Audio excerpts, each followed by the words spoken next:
Hi, everyone. I'm going to tell you about a little bit about our research that we've done using sentiment analysis. It's called, unsurprisingly, Gifted Education on Reddit. The unsurprising part is it's a social media sentiment analysis. That was a bit of the lead in from me. And I did this with two of my colleagues, Maren Simonson out of Johns Hopkins and Jessica Otwine here at UNT. And if you have any questions or comments about this presentation or about our research, you can get in touch with me at jarrett.hodges@unt.edu.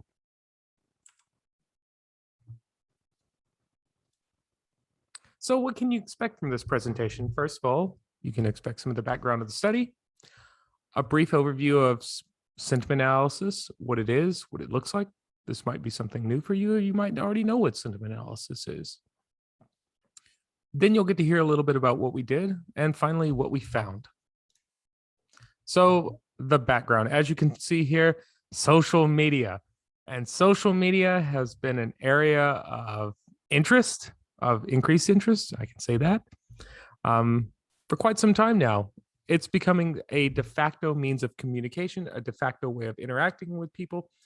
It's becoming something that almost everybody does. It's a near universal way of communication. So we were interested in, well, how do people talk about gifted education on social media? Particularly, at least I believe, that there is this perception that gifted education is talked about or spoken of negatively, that people have this negative opinion about it. And with maybe there's good reason from that, because there's some very high profile news about gifted education that is negative, whether it's the news from Seattle Public Schools, it's the news from New York City Public Schools, it's just the news from Texas relating to the funding cut. It's just overall negative. So the idea is, and there's a lot of negativity that stems from its issues with equity. So we thought to ourselves, is that what it looks like online? Is that how people are discussing social media? Or excuse me, how people are discussing gifted education on social media? Are they discussing these same kind of issues? Are they upset about gifted education? Is gifted education viewed as negatively? What does it look like? You know, what does it seem like? What do people say about gifted education? And the social media platform that we chose to look at is Reddit. So a little bit about Reddit and some characteristics of it is, on Reddit, you are anonymous. You have a pseudonym that you can post and comment under. It's not like Facebook or LinkedIn or Twitter, where there's your photo, there's everything about you, where everybody knows if you say something, that's you who said it. Reddit's not like this. You get to be anonymous on Reddit. The main way that it works is that people create posts, like a topic post, and then everybody comments on it. And they comment, they vote. Like, you can vote on comments. You can give it an up or down vote on a topic post or comment post. And what votes do is they kind of help with the ranking, like the visibility. Things that are at the top of, say, a page are more likely to be viewed. Comments that are highly voted get moved up. So say, for example, they're more likely to be interacted with by people. So we kind of give Reddit as a kind of a democratic forum, think of it like that, where people can enact what content they want to see. So users can vote on what they feel is important to comment. The other thing, the characteristic about Reddit is organized into these special interest groups. And there are special interest groups on anything on Reddit. They're called subreddits. So think of them, there's anything in the world almost on Reddit. You can find ones for your local cities. So say, for example, when my wife and I moved to Dallas-Fort Worth, we wanted to know where the good Indian food was. And, one of the places I looked, not just online, is I went to Reddit, because sometimes, you can find things online like the reviews. You don't necessarily trust the reviews. But if you go on social media, this is where I get in the social media trap, believing what others say on social media and finding that anecdotal evidence on social media has a lot of importance. If someone suggested a good Indian restaurant, well, I'd have to check that one out. Someone's on Reddit said it was good. So that's a little bit of me getting caught in the social media trap, but it shows you some of the ways, like how people discussing the importance of social media. One other thing that we did with this too is we registered it. So what does this mean? A registered report is part of this thing, or it's a way to conduct a study. It's pretty much where we wrote the method section, the introduction, and the literature review first, and then sent that for review. So we got that, and once the reviewers feel kind of good, it's good about it, then we can conduct the study. The overall idea is that we write down what we're going to say that we're going to do. Reviewers look at it, and then no matter what the findings are, they can be significant or non-significant. There's like this way that you can kind of go ahead and publish it. You know, it's a way to it's a way to test hypotheses that are interesting, but might not have a significant result. Hypotheses that we care about. So, for example, it was very possible that people talk about gifted education like they talk about everything else. You know, and that would be interesting, because then it would refute this idea that there's this overwhelming positivity and negativity that gifted education is just any other subject. That's an important finding, but it might not be one that might initially be published. The other idea behind a registered report is you have a clear idea of what you are doing. So it's one of the important things. It gives one of the important things is to give more confidence to a study. So this gives more confidence that the findings that we show are ones that we initially plan. Now, with sentiment analysis and social media data, there is a lot of data. It is very easy to data mine within there. It is just, you know, Reddit is this massive forum. You could find correlations where you wanted to. You know, I could say gifted education is correlated. I could run it, you know, say the sentiment of the gifted education sub, and I could snoop in where people are posting, you know, users, get their user information, find where they're posting, I could say, and I can run correlations between those. And I can say, oh, users who post in the pizza subreddit are more likely to be negative about gifted education, talk about gifted education negatively. What is it about pizza and discussing it makes you more likely to talk about gifted education negatively? That's most likely noise. That's most likely a spurious correlation. All I did was run a correlation against every subreddit that users who talked about in gifted education also posted in a different subreddit until I got a statistically significant correlation. Doing a registered report kind of gets around that. Well, not gets around it, but kind of acts as a bulwark against it. It gives people confidence that what the findings we have, what the study we did is the one we initially planned. And we came in there with hypotheses, our research questions, our method. It was kind of, think of it almost like a dissertation proposal. That's the best way I can think of it. It's a dissertation proposal. So you can see from this infographic that the idea is to develop an idea, to design the study, then go to stage 1 peer review. Then we collect and analyze our data. That's the most important thing.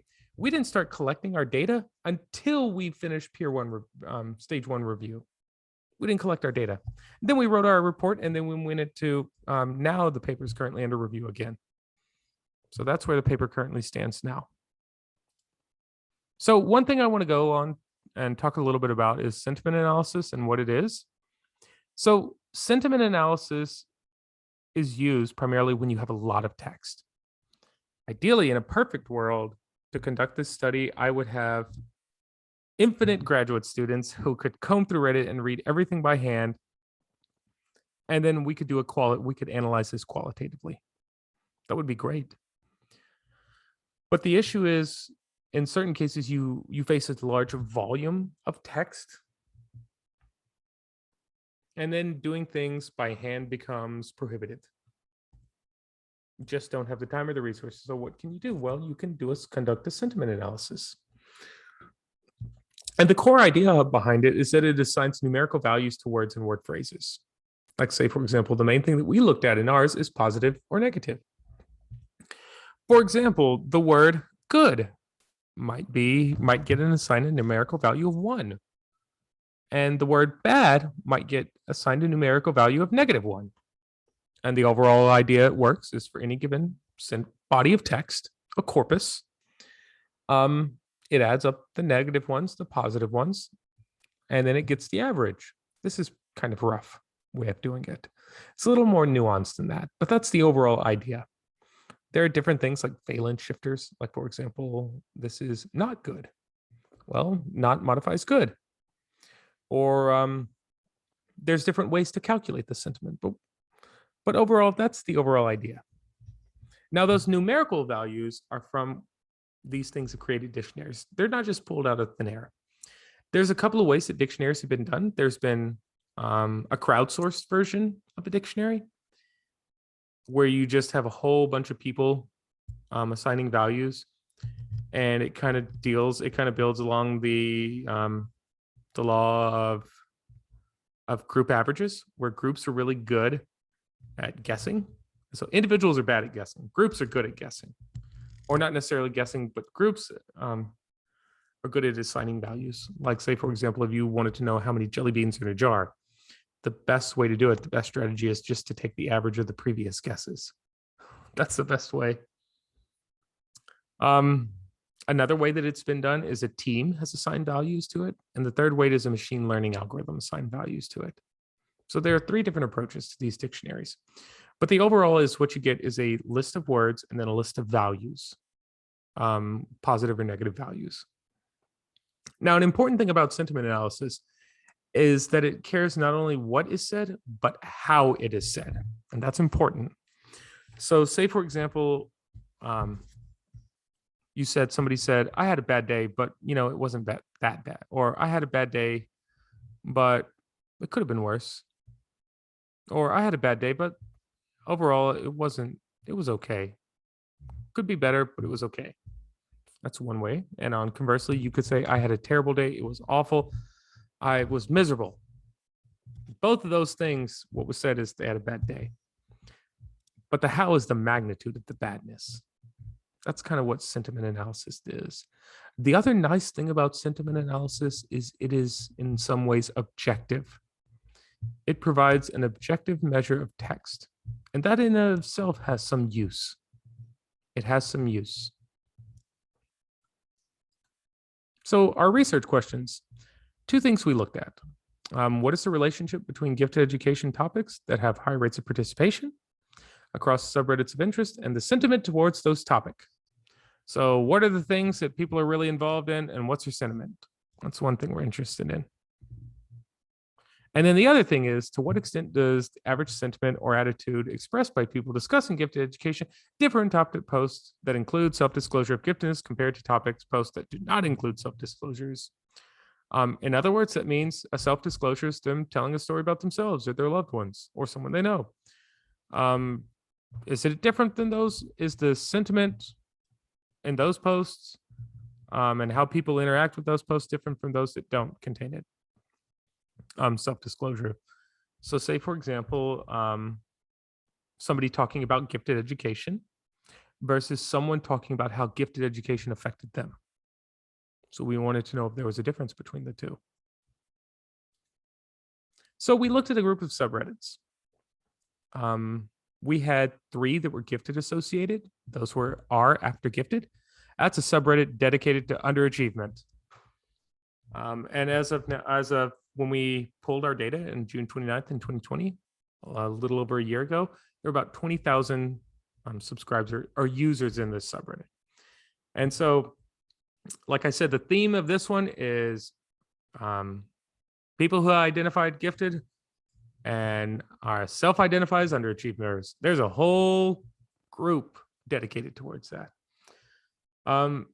Interestingly enough, this is a bigger group than are gifted, that subreddit just dedicated towards giftedness and issues surrounding gifted education. So interestingly enough, there are more people interested in being a part of a group dedicated towards underachieving and gifted education than just general gifted education. Then we had included a small subreddit, which is gifted conversations, and it's meant as a casual discussion about giftedness. Then we had 3 stakeholder groups, as we saw. One was parenting, and that's what the largest subreddit dedicated towards parents, where parents can ask advice questions. The next one is our teachers, and this is a community for people who are teachers to seek and ask advice from other teachers. Finally, our teenagers. That's a community for teenagers. Now, interestingly enough, because the Reddit is anonymous, there's no way to know for a fact that a subreddit, someone posting on a subreddit is a parent, someone posting on a subreddit is a teacher, and someone posting on a subreddit is a teenager. But that doesn't always matter. For example, there are students who posted on our teachers, what should I get my teacher for her birthday or for his birthday? Or parents asking, what should I do for my parents? My parents are doing this. Now, all these, one other distinctual factor about Reddit are its use of moderators who curate the content on each of the subreddits. So say, for example, a moderator might see a question or a post that's not dedicated to an issue with parenting. Well, they delete it. So these are curated communities as well. So that's one of the things that helps maintain focus, helps them keep in topic, is that curation. So let's go over to some of the findings. Now, the first thing that you see is this spread of sentiment between topic posts and between comments. So on the left, this is the spread of sentiment within topic posts, and on the right, comments. Or if there's a mirror of that, the one with more dots is the one dedicated to comments. That's the best way to think about it. Now, one of the things that we noticed when we looked at this is that the spread of sentiment for topic posts is pretty high in teenagers, much more so than, say, parenting.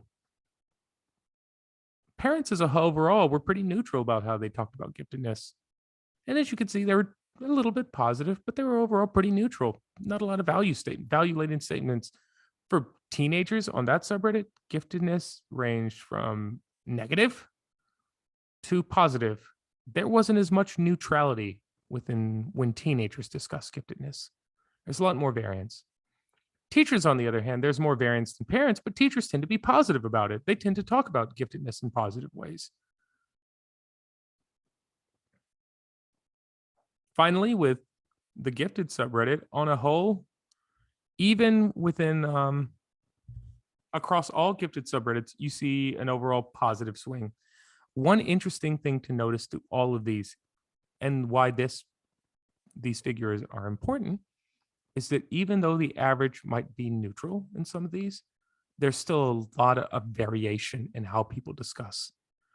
Like, say, for example, there was a post in teenagers, the most negative post topic post throughout our study was one in our teenagers, or excuse me, was one in our gifted. And the most positive post was one in teenagers. So the most negative post that you'll find, or if you wanted to find the most negativity about giftedness on Reddit, you're likely going to either look in our teenagers or a gifted subreddit is where you're going to find it. Conversely, if you wanted to find positiveness about giftedness, you're likely going to find it in teachers and giftedness. So the spread is bigger in our gifted. That's one of the things that we found. In terms of comments, where you see a lot of negative comments, shouldn't surprise folks, or it was surprising to us, was the gifted subreddits, teenagers, and the general subreddit. So even though the topic posts in the general subreddit of Ask Reddit weren't really negative, they were pretty positive. Ask Reddit is one of the biggest subreddits on Reddit. It's one of the largest communities, like their top 3. There was a lot of negativity and positivity talked about. Actually a lot of negativity, but that's interesting. So Ask Reddit reaches across the general population. Even if somebody might not go to the gifted subreddits, might not go to a parenting subreddit or teacher subreddit, they're likely to see a big post on Ask Reddit. Touches everybody. And that's one finding that was a little different. It kind of suggests about the behavior of the general population is some of the extremes. There was a lot of positivity. There's a lot of negativity. There wasn't a lot in the middle compared to, say, for example, Reddit gifted. Wasn't a lot in the middle in comparison. So like compared to parenting, the parenting or the teacher subreddit, you don't see a lot of extreme. You see some extremes, like Reddit teachers has one in the entirety of Reddit teachers about giftedness. There is one completely negative comment at a -1. Overall, teachers don't really talk about gifted education in negative ways. That's one thing. I mean, they do, but definitely not to the extent of the general finding of Ask Reddit. One of the things that we looked at too was these word clouds. What are some of the common words that are used? So we compared between parents and teachers. So when they talk about giftedness, what are the words that they use? So overall, you can see that the primary word that they use is work. Work. Now, if you look at this word cloud, it's divided into positive and negative. Light gray words are positive, and the darker gray are negative words. So overall, some of the words that are very common are used across: hard, problem, work, well. But there are some different words. Like, for example, parents use advanced a lot more than teachers. Here's how to interpret this to kind of give an idea. The size of the word is the frequency. That's the overall interpretation. And then the color of the word is whether it's a positive or negative word. You see struggle and struggling and a lot. It's a common word.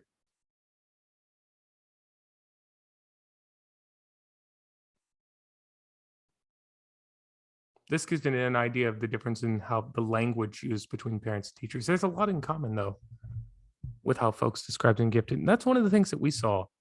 No matter the subreddit, people use the same kind of language to describe giftedness. There's some differences at the edge, like some of the less frequent words.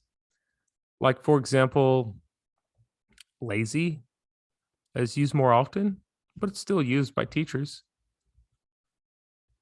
That's some of the big differences, how often they use a certain word.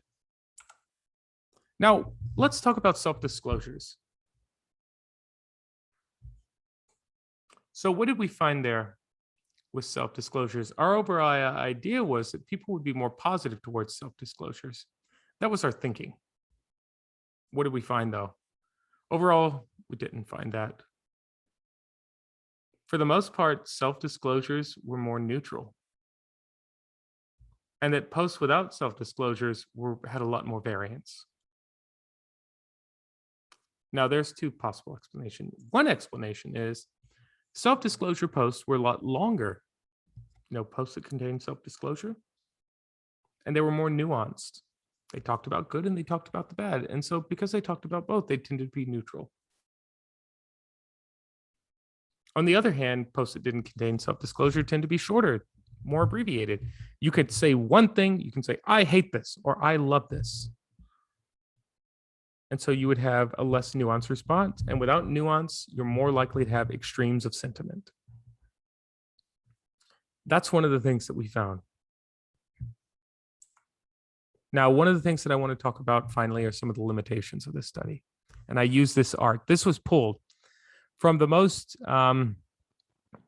common, or not the most participated in post within subreddit or within the gifted subreddits was this post. This is an image. One of the limitations of our study is we couldn't pull images, videos. This is one of the things that Reddit allows. Your topic can just be an image. And the most interacted with post and gifted subreddits was this one, and Reddit, in the subreddit after gifted. And it was an infographic of the burnt out gifted kid. So clearly there might be some nuance that we're missing with how people discuss things through memes, through images, through videos. But overall, we don't feel that the inclusion would have a big effect on this because, say, for example, for this post, even though we couldn't get the sentiment associated with the topic post, we were able to get the sentiment associated with the comments that were related to this topic post.